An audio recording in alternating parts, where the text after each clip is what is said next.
heesa ugu dambaysa waxaan doonayaa markaasi inaynu aadno oo maadaama barnaamijku markaasi heesa gaar ah lagu soo qaato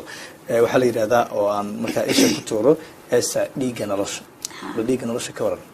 waa dhiiga nolosha waxa la ay qof baa dhiiga loo shubaya ma jacaylkii maya waxa ka hadlaysaa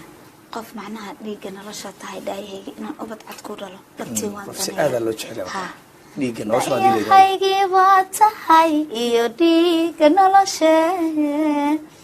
inaan ubad cad ku dhalo dadtii waan daneeya الله يعزك هسه سي أيام دون إننا كسر برنامج كا ولا أديكو تاجنا يعني جعلنا كسر سي ما دام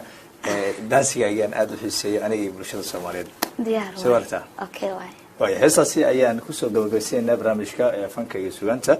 مرة حفيز أيام كمرتهد وأنا نيم كاسي الله تعالى هذا مرة شايل ما دام يجعلك سوى ستايل تدوات كده بيت سوي ما عندنا وحن إذا كلها في يعني وعد الناس والصلاة السدا إيه ضلك وأنا بضاهي إيه ولا هسه سي قبل برنامج كا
تعيل كان يقول بيقل